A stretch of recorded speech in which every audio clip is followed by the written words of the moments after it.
दोस्तों तो आज की वीडियो में हम ये देखने वाले हैं कि एज अ बिगिनर आपको स्टॉक मार्केट में स्टार्ट कहाँ से करना चाहिए।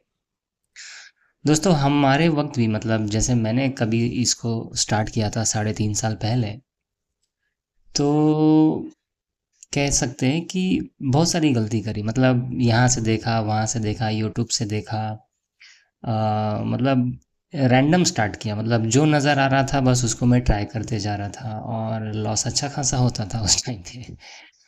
तो काफ़ी एक्सपीरियंस गेन करने के बाद पता चला कि भैया स्टार्टिंग गलत करी थी हमने।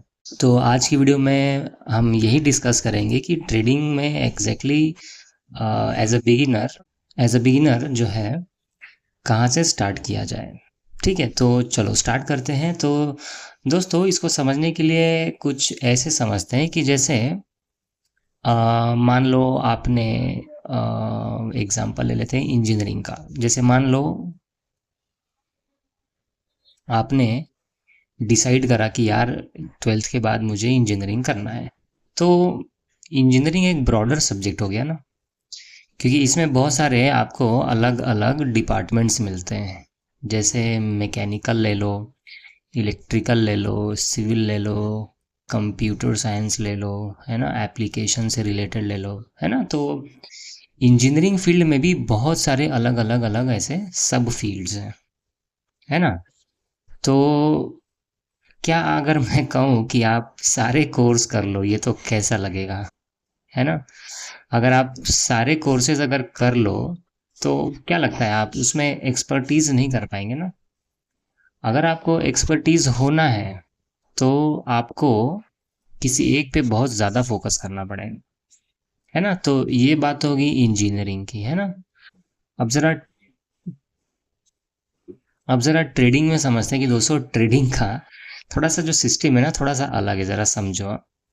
अब जैसे हमारा जो स्टॉक मार्केट में जो ट्रेडिंग होता है ना, उसमें देखो क्या अलग अलग टाइप्स होते हैं, ज़रा समझो अभी। हम्म जैसे कुछ स्टार्टिंग जो है वो स्कैल्पिंग से हो गया। ठीक है, एक तो स्कैल्पिंग हो गया। दूसरा हो गया हमारा इंट्राडे। ये धीरे धीरे मैं ऐसे कर रहा हूँ, मतलब एकदम स्टार्टिंग से ले रहा हूँ। जैसे स्कैल्पिंग हो गया, ये बहुत शॉर्टर टाइम का होता है, इसको समझेंगे थोड़ा डिटेल में। फिर इंट्राडे हो गया। उसके बाद जो हो गया हमारा स्विंग पोजीशंस हो जाते हैं, मतलब स्विंग ट्रेडिंग होगा। स्विंग के बाद हो जाएगा हमारा पोजीशनल, है ना। और फिर हो जाता है लॉन्ग टर्म, यानी ये इन्वेस्टिंग से रिलेटेड हो गया। और सबसे टफेस्ट जिसको कहते हैं ना, एफएनओ हो गया। तो ये अलग अलग इसके सब डिविजन्स हैं। ठीक है, अब इसमें आपको एक चॉइस करना पड़ेगा कि इसमें से स्टार्टिंग कहाँ से किया जाए। तो मैंने जो इसको स्टार्ट करा था ना जब ट्रेडिंग में, तो इसको मैंने स्टार्ट यहाँ से किया था और यही सबसे बड़ी गलती थी। मैंने स्टार्टिंग इंट्राडे से करी थी। दोस्तों तो इंट्राडे में क्या है, पहले यहाँ से समझ लेते हैं कि स्कैल्पिंग क्या है। स्कैल्पिंग जो है वो कुछ सेकंड से लेके कुछ मिनट्स तक होता है। सेकंड से लेके कुछ मिनट, मतलब भैया एकदम तुरंत पैसा गया और तुरंत बाहर आया। और आजकल जो स्कैल्पिंग होती है वो एल्गो ट्रेडिंग से की जा रही है ना। फिर उसके बाद जो होता है इंट्राडे हो गया, ये आपको सेम डे काटना है। यानी अगर मार्केट हमारा 9:15 पे ओपन हो रहा है तो आप 9:15 से लेके 3:30 बजे तक, है ना, 3:30 बजे तक पोजीशन बनाओ और आज ही के दिन एग्जिट करना है। मतलब एक दिन का ये ट्रेड होता है। स्विंग में क्या है, स्विंग में है एक दिन से ज़्यादा, मोर देन वन डे, यानी एक दिन से ज़्यादा से लेकर के कुछ 2 हफ्तों तक आप ले लो, है ना। मतलब कुछ 15-20 दिन तक चलेगा ये। फिर जो है आपका पोजिशनल है, ये कुछ वीक्स, मतलब कुछ हफ्तों से लेके कुछ महीनों तक चलेगा। आप कुछ महीने मतलब कितना, आप लगभग इसको 6 महीने तक ले लो। कुछ हफ्तों से लेके कुछ महीनों तक चलेगा। और ये जो लॉन्ग टर्म है ना दोस्तों, ये सालों साल चलता है। मतलब एक साल तो भैया चलना ही है इसको। कहाँ तक जाएगा तो मैक्स टू मैक्स, मैक्स नहीं बोलेंगे, 10+ ईयर्स तक लोग इसको लेके चलते हैं। ठीक है। और एफ तो भैया इसको पूछिए मत। एफ ये एक अलग ही फील्ड है इस ट्रेडिंग की दुनिया में, और इसको समझने के लिए बहुत हेवी आपको स्टडी करनी पड़ती है। आप कहेंगे कि नहीं भैया बिना स्टडी के कर लेंगे, तो नहीं हो पाएगा भैया, पूरा पैसा जाएगा इसके अंदर, है ना। इसमें प्योर मैथ्स लगता है आपको एफएनओ में, हेवी। इधर आपको जितना मैथ्स लगता है ना, उससे कहीं ज़्यादा यहाँ लगेगा। और बिलीव मी, लोग क्या करते हैं जो बिगिनर्स होते हैं ना, वो इंट्राडे तो करते ही हैं, लेकिन इंट्राडे जानते हो किस में करते हैं? एफएनओ में करते हैं। ये तो सबसे भयंकर गलती होती है ना। तो स्टार्टिंग में जहाँ तक मुझे लगता है, जितने भी बिगिनर्स हैं ना, वो यही गलती करते हैं कि इंट्राडे तो चालू करते ही हैं स्टार्टिंग में, प्लस वो इंट्राडे एफएनओ में शुरू करते हैं। और ये मुझे लगता है सबसे बड़ी गलती होती है एक बिगिनर की। ठीक है ना। तो एग्जैक्टली एज अ बिगिनर किया क्या जाए? तो दोस्तों, एज अ बिगिनर मुझे ऐसा लगता है कि आपको स्टार्टिंग जो है ना, स्विंग से करनी चाहिए। ठीक है। तो स्विंग में क्या होता है कि आप आराम से, मतलब स्विंग में क्या होता है, आपका जो एनालिसिस है ना, जो आपकी एनालिसिस है वो 1 डे के चार्ट पे होती है। यानी जो कैंडल बनेगा एक, वो एक दिन की होती है। यानी आप आराम से दिन भर में उसको एनालाइज करो, और इसकी एंट्री आप लगभग 3:20 या 25 मिनट के आसपास एंट्री लेते हो, एंड में लेते हो आराम से। मतलब इसमें कोई इतनी घाई नहीं होती है, मतलब कहते हैं ना वो, मतलब सर का दर्द नहीं होता है कि भैया आप 2 मिनट बचा है अभी ले लो, एक एक सेकेंड बचा है अभी बाय करना है, वो सब इसमें झोल नहीं रहता है। आप आराम से डेली टाइम फ्रेम पे एनालिसिस करते हो, डेली डेली टाइम फ्रेम पे मस्त बाय करते हो। और इसकी एग्जिट भी जो होती है ना, वो अगले कैंडल पूरी नेक्स्ट डे बन जाने के बाद होती है। मतलब आपके पास पूरा एक दिन होता है सोचने के लिए, विचार करने के लिए। और यहाँ पे जो कहते हैं ना स्ट्रेस जो है, बहुत स्ट्रेस हो गया, यानी मतलब ट्रेडिंग में जो जो चीज़ें इन्वॉल्व होती है यहाँ पे बहुत ज़्यादा कम होगी। ठीक है। तो इस जगह पे आपको काफ़ी फ़ायदा मिलता है स्विंग ट्रेडिंग से, अगर आप स्टार्ट करेंगे तो। मुझे लगता है एज अ बिगिनर आपको स्कैल्पिंग नहीं, इंट्राडे नहीं, स्विंग से ही आपको चालू करना चाहिए। और जब आप स्विंग में अच्छा खासा स्टार्ट करने के बाद, जैसे आपने मान लो इसको 6 महीना दे दिया, या 1 साल दे दिया, या 6 महीना मान के चलो, 6 महीने आपने रिगरसली दे दिया इसको, और अच्छे से इसमें आपने प्रॉफिट करते गए, है ना, जो भी आपका CAGR बनेगा, 6 महीने के हिसाब से ले लेते हैं। तो अगर आपने इसमें अच्छा खासा प्रॉफिट बना लिया, तो आप धीरे धीरे स्विच कर सकते हैं। फिर आप स्विंग से धीरे धीरे आप और थोड़ा कम में आ जाएंगे, जैसे आप 2 से 3 दिन के ट्रेडिंग में आ जाएंगे, है ना।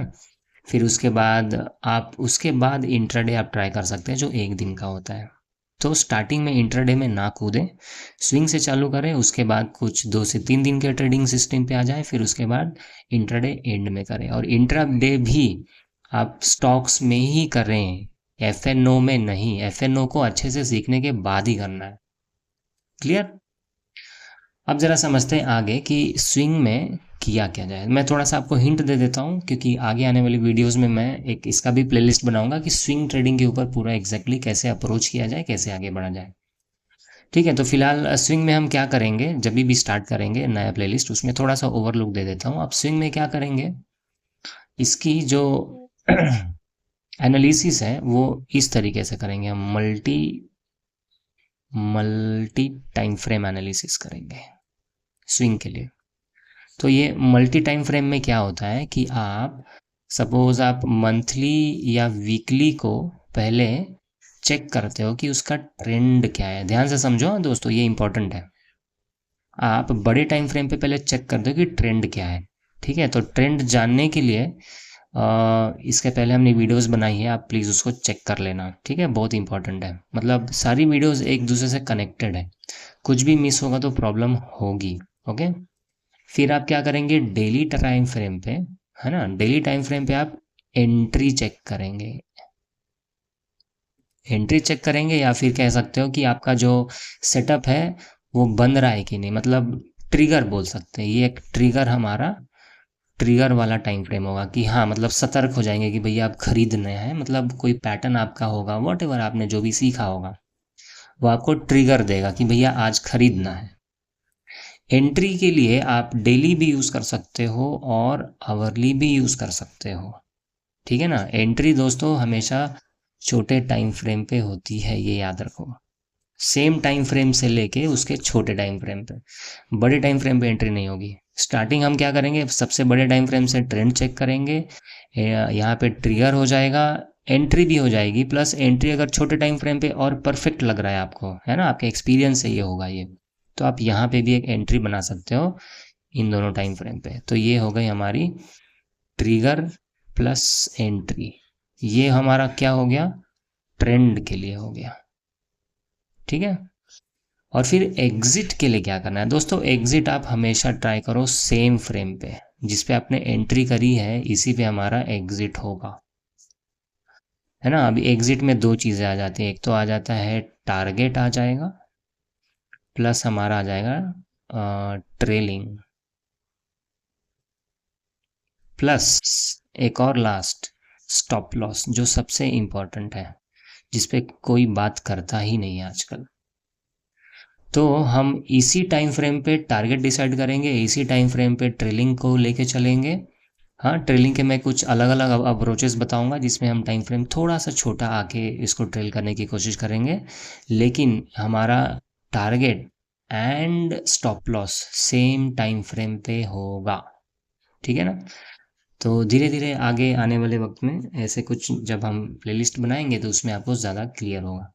तो फिलहाल दोस्तों आज के लिए इतना ही था। ये बहुत इंपॉर्टेंट क्यों है, क्योंकि मैंने भी मेरे लाइफ में जब ट्रेडिंग स्टार्ट करी थी ऐसे ही गलती की थी, और वो गलती मैंने मेरे ख्याल से 1 से 1.5 साल मैंने करी है।